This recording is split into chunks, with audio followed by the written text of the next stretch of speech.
Hi everybody, welcome back to the channel. Today we're going to be taking a look at the Star Wars The Black Series, Obi-Wan Kenobi series, Obi-Wan Kenobi from Jabiim. If Saturday morning cartoons fueled your imagination as a kid and powers your action figure collecting now as an adult, then you're in the right place. Thanks for stopping by and welcome to Saturday Morning Toy Collector. And if you like my content, please consider subscribing.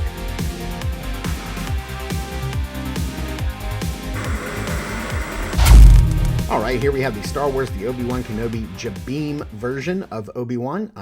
You can see some nice artwork there on the side. Looks incredible. You can see the duel going on in the background. Stands 5.9 inches tall. This is still back in that plastic-free packaging. Obi-Wan Kenobi is set years after the dramatic events of Star Wars Revenge of the Sith, where Kenobi faced corruption of his friend and Jedi apprentice Anakin Skywalker turned Sith Lord Darth Vader. So let's get this guy opened up and see how he poses. All right, starting off with his accessories, he does come with his lightsaber as you would expect. Now we've seen a couple of these recently and they all are the same. Nice little blade in there. It pops in really nice, and it's not as black as the other version. It's more of a gunmetal gray on that on his hilt. He does come with this really nice blaster, which is nice. It's cast in like this gold. Got some butterfingers this morning.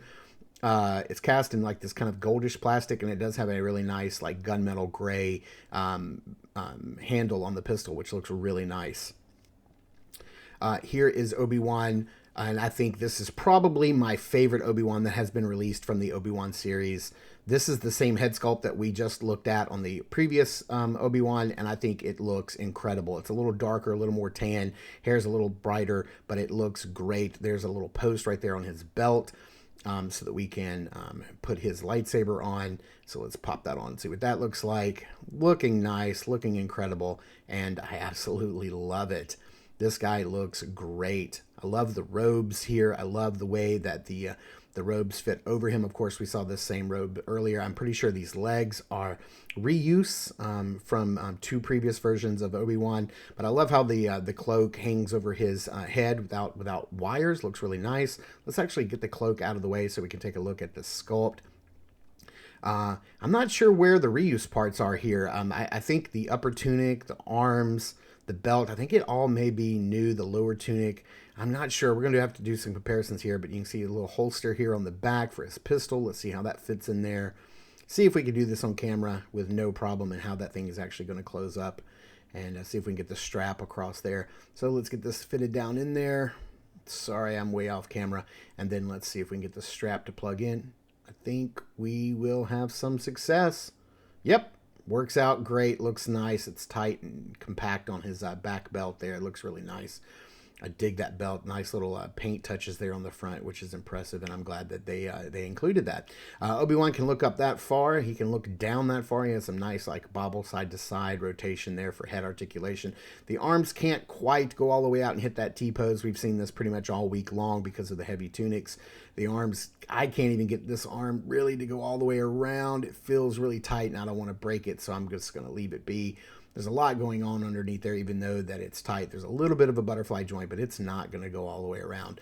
With the sleeves, you can get just a hair past 90. We do have a swivel there at the elbow as well. We have what looks to be vertical hinges on the left wrist and vertical hinges on the right wrist, which is really nice for lightsaber characters. With that lower torso articulation, the waist articulation, he can only bend forward and back that far. He does have the upper thigh cut, which is nice. He can go all the way out that far, forward, to the front, to the side, and on the back. There's the upper thigh cut. He does have a 90-degree bend at the knee and a swivel there. No lower boot cut. He does have a hinge and a pivot down below for foot articulation. So let's get him standing straight up and down and compare him with some other Obi-Wans we've seen this week, and possibly Vader. All right, this is like the fourth Obi-Wan we've gotten from this series here. So let's bring in some of the other Obi-Wans for some comparisons here. We have the Wandering Jedi Obi-Wan that we saw in the first couple of episodes.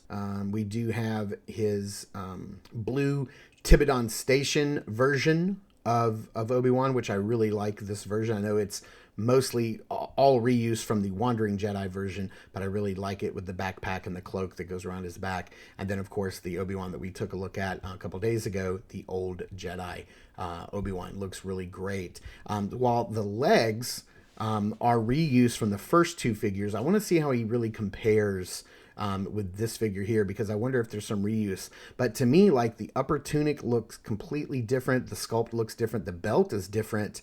Maybe the lower tunic to me also looks like it's sculpted differently. So it's not the same. The pouches are not the same on the belt.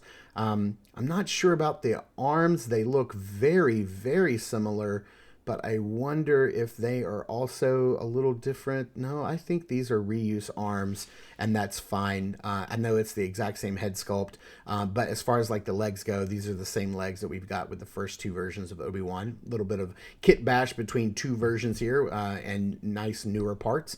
So let's get this guy under some lighting and into some backgrounds and see how he poses up. Like I told you guys before in my other Obi-Wan video, Obi-Wan Kenobi is my favorite Star Wars character, and I absolutely love this figure. Now, I know that we have not seen a duals end version of Obi-Wan announced. I think this is going to be the figure that's going to fill that slot. I don't think we're going to get another version. I do kind of feel that maybe his robes in the duals end version are a little bluer, a little grayer, but that's probably just the lighting in the set that they were using and filming on, and the color grading in the show. But you know, if we don't get another version of that Obi-Wan, then this is going to be the definitive, like, duals end battling Vader version of Obi-Wan that's going to go on my shelf. So I hope you guys have enjoyed this whole week-long look at our third week here in December, looking at Star Wars The Black Series figures. Thank you guys so much for tuning in and watching. I super appreciate it. Please continue to check us out over at Instagram at Saturday Morning Toy Collector. I am your Saturday Morning Toy Collector. I'm your host, Mark, and I will see you guys in the toy aisles.